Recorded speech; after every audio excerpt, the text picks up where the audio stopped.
कथा कबीरदास के हरिमिलन की। जैसा मैं नीतू पांडे यूट्यूब चैनल पर सबका स्वागत करती हूँ।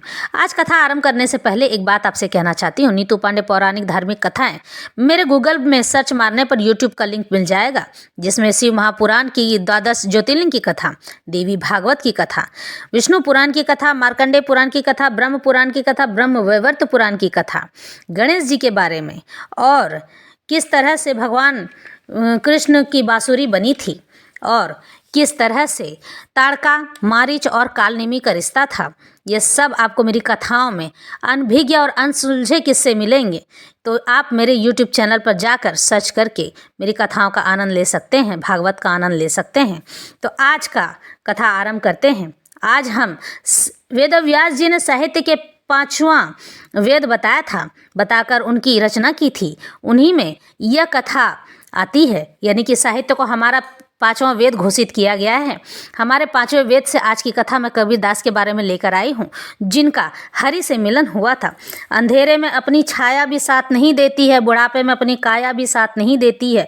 सारा जीवन दांव पर लगा दिया जिसके लिए, अंत समय में वो माया भी साथ नहीं देती है। यानी मनुष्य चाहे साथ दे न दे, पर परमेश्वर हमारे हमेशा साथ रहते हैं। इसलिए परमेश्वर से प्रीति करनी चाहिए। संतों का संग प्रारब्ध से यानी शुरुआत से नहीं होता है। प्रारब्ध यानी शुरुआत से तो भोग और विलास ही मिलता है मनुष्यों को। सत्संग तो भगवान और संतों की कृपा से ही मिलता है। शरीर, बल, योग्यता, लोभ, मद, मोह, अहंकार सब ईश्वर को समर्पित कर देने पर ईश्वर की प्राप्ति हो जाती है। अब कुछ पन्ने साहित्य से भी पलटेंगे और जानेंगे कि हमारे बीते हुए समय में भी कई लोगों ने हरि गोविंद यानी ठाकुर जी के दर्शन किए हैं, और वो भी प्रत्यक्ष। जो मन के उदार और कोमल होते हैं ना, ईश्वर उनकी सेवा करने स्वयं ही नीचे आ जाते हैं। परमात्मा को ढूंढने मंदिर जाने की क्या जरूरत है। अपना आचरण इतना शुद्ध और अपना मन इतना साफ रखो कि तुम जहाँ बैठो ईश्वर वहीं आ जाए, वही स्थान पवित्र होकर मंदिर सा लगने लगे। हमारे श्री हरि नारायण भगवान विष्णु ने कभी भी किसी भी मनुष्य में भेद नहीं किया है। जो उन्हें हृदय से याद करते हैं, हमारे दीनानाथ उनके पास स्वतः दौड़े चले जाते हैं। ये सृष्टि भगवान विष्णु की बनाई हुई है।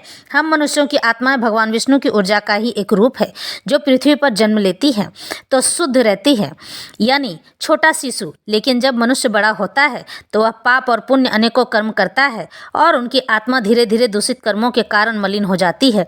यही कारण है कि हरि नाम भगवान विष्णु का भजन ही उस मैली गंदी आत्मा को साफ व शुद्ध करती है।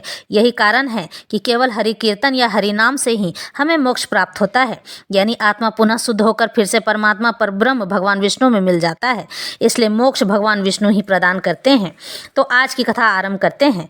पाथर पूजे हरि मिले तो मैं पूजूं पहाड़, इससे तो चाकी भली जो पीस खाए संसार। कबीरदास जी के इस दोहे को तो हम सब जानते हैं। इस दोहे से उन्होंने पत्थर पूजने पर हरि न मिलने की बात कही, मूर्ति पूजन का विरोध किया। लेकिन हम सनातनी ये बात जानते हैं, हम ईश्वर को किसी भी प्रकार स्मरण करें वह हमें मिल ही जाते हैं। मूर्ति तो ईश्वर के प्रतिरूप को आकार देने के लिए पूजा जाता है, ताकि उनकी छवि हमारे मन में बसी रहे, हमारा चंचल मन कहीं और न भटके। भक्तमाल की कथा के अनुरूप कबीरदास जी भक्त प्रहलाद थे पिछले जन्म में, जो श्री हरि नरसिंह भगवान बनकर हिरण्यकश्यप का वध किए। तो इस जन्म यानी कबीरदास जी को हरि कैसे नहीं मिलेंगे। भक्तमाल की कथा के लेखक संत नाभादास जी हैं। एक समय की बात है, कबीरदास जी हमेशा ही साधु संतों का ख्याल रखा करते थे। उनकी आव भगत हमेशा सेवा सत्कार में कभी कोई कमी नहीं छोड़ते थे। मुस्लिम समुदाय से होने के कारण भी वह सनातन धर्म को महत्व देते थे एवं श्री हरि को हमेशा ही स्मरण याद किया करते थे। यह बात तो उनके दोहों से भी पता चल ही जाती है। भक्ति का अर्थ ईश्वर को हर पल मनन करना होता है, यानी मन से याद करना। उस पर साधु संतों एवं ब्राह्मणों का यथोचित सत्कार कहते हैं। अगर ईश्वर की सेवा जाकर न भी कर सको तो बदले में ब्राह्मणों की सेवा करने पर भी ईश्वर की सेवा के बराबर ही फल प्राप्त होता है। एक दिन की बात है, कबीरदास जी की सेवा से प्रसन्न होकर सभी साधु संत ब्राह्मण कबीरदास जी के यहाँ भोजन करने पधारे। अब अचानक बड़ी संख्या में साधु संत और ब्राह्मण को देखकर कबीरदास जी अचंभित हो गए। फिर कबीरदास जी ने सबके चरण पखारे, आसन लगाया और हरि को याद करते हुए धीरे से बाहर निकल गए कि अभी तक भोजन की व्यवस्था कितनी हुई है। जब मैं महल के बाहर गए तो श्री हरि को अपना भार सौंपते हुए कहते हैं, प्रभु आप ही जान लीजिए कि यह भोजन सभी साधु संतों और ब्राह्मणों को कैसे प्राप्त होगा। और एक जगह छुपकर सभी को देखने लगे। कबीरदास जी की इतनी करुण दया भाव से पुकारने पर भगवान विष्णु ने अपनी कृपा दिखाई और स्वयं कबीरदास बनकर साधु संतों एवं ब्राह्मणों के लिए 56 भोग की व्यवस्था कर दी। श्री हरि नारायण विष्णु जो कबीरदास का स्वरूप लेकर साधु संतों और ब्राह्मणों को भोजन पवा रहे थे यानी खिला रहे थे। सभी भोजन संतुष्टि से कर रहे थे। कबीरदास जी ने देखा श्री हरि नारायण कबीरदास जी का स्वरूप लेकर साधु संतों और ब्राह्मणों को भोजन खिला रहे हैं तो कबीरदास जी को रहा नहीं गया और अपना मुंह ढककर प्रभु से भोजन की मांग किए।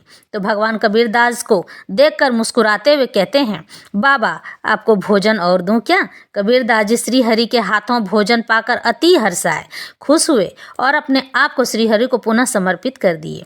इस तरह से कबीरदास जी को श्री हरि के दर्शन हुए और श्री हरि की कृपा प्राप्त हुई।